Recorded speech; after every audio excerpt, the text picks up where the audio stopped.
Operation સિંદૂર અંગે વિશ્વને માહિતગાર કરવા ગયેલું ડેલિગેશન ભારત પરત ફર્યું છે। ગુજરાતમાંથી એકમાત્ર વડોદરાના સાંસદ ડોક્ટર હેમાંગ જોશી ડેલિગેશનમાં ગયા હતા। ત્યારે વડોદરા પરત ફરેલા સાંસદ ડોક્ટર હેમાંગ જોશીએ TV13 સાથે ખાસ વાતચીત કરી હતી।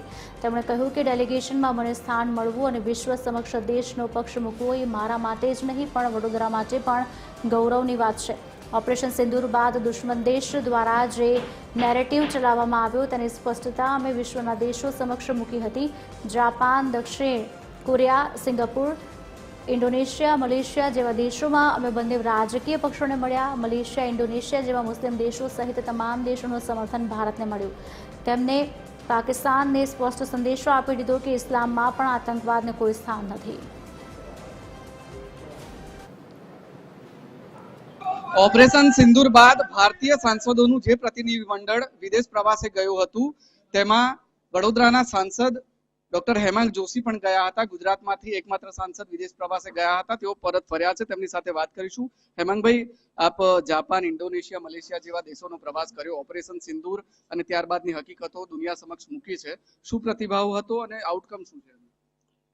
જે પ્રકારે પહેલગામ હુમલો થયો અને આ ક્રોસ બોર્ડર ટેરરિઝમના જવાબમાં માનનીય વડાપ્રધાન શ્રી નરેન્દ્રભાઈ મોદીજીના નેતૃત્વ હેઠળ આપણા સેનાના જવાનોએ જે ઓપરેશન સિંદૂર હાથ ધર્યું, ઓપરેશન સિંદૂરની અંદર આપણે એવા ટેરરિસ્ટનો ખાત્મો કર્યો કે જે માત્ર ભારત માટે નહીં પરંતુ વિશ્વના ઘણા દેશો માટે પોતે નુકસાન કરતા હતા અને એમનો પણ બદલો ભારતે જ્યારે લીધો ત્યારે આ બદલો નહીં પણ ન્યાય હતો।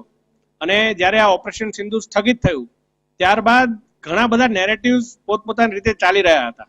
આ નેરેટિવ્સનો પ્રખર જવાબ આપવા માટે ઓલ પાર્ટી ડેલિગેશન મોકલવાનો નિર્ણય માનનીય વડાપ્રધાન શ્રી નરેન્દ્રભાઈ મોદીજીએ કર્યો અને ભારત સરકાર દ્વારા ઓલ પાર્ટી ડેલિગેશન મોકલવામાં આવ્યા, જેમાં અમે ગ્રુપ 3 ની અંદર આદરણીય સંજય કુમાર ઝાના નેતૃત્વ હેઠળ અમારું સાંસદોનું પ્રતિનિધિ મંડળ Japan, south Korea, Singapore, Indonesia અને મલેશિયાના પ્રવાસે હતું। આ પ્રવાસ દરમિયાન તમામ ત્યાંના જે વડાઓ, જેમ કે ત્યાંના લોકસભાના સ્પીકર હોય, ત્યાંના પૂર્વ પ્રધાનમંત્રી હોય, ત્યાંના ફોરેન મિનિસ્ટર્સ હોય, હોમ મિનિસ્ટર હોય, લો મિનિસ્ટર હોય, ત્યાંની વિવિધ પાર્ટી, પક્ષ વિપક્ષ તમામ પાર્ટીઓના પણ જે આગેવાનો હોય એમને પણ અમે મળ્યા। ત્યાંના થિંક ટેન્ક્સ, ત્યાંના એકેડેમિશિયન્સ અને ત્યાંના જે કાઉન્ટર ટેરરિઝમની સંસ્થાઓ છે એમને પણ પુરાવા સાથે પાકિસ્તાન જે છેલ્લા 4 દશકથી જે આતંકવાદના માધ્યમથી ભારતના વિકાસને રોકવા માટે પ્રોક્સી વોર કરતું આવ્યું છે એ બાબતે એમને જણાવ્યું। સાથે ભારતનો સ્પષ્ટ સંદેશ પણ આપ્યો કે માનનીય વડાપ્રધાનશ્રીએ જે ન્યૂ નોર્મલની જાહેરાત કરી છે કે every act of terror will be considered as an act of war અને કોઈ પણ પ્રકારનું ન્યુક્લિયર બ્લેકમેલ એ ક્યારેય પણ ભારત સાંખી નહીં લે અને હવેથી કોઈ પણ બાબતે કોઈ આંતરરાષ્ટ્રીય પ્રેશરમાં પણ ભારત નહીં આવી અને આતંકની સામેની લડાઈમાં ખાત્મો બોલાવશે।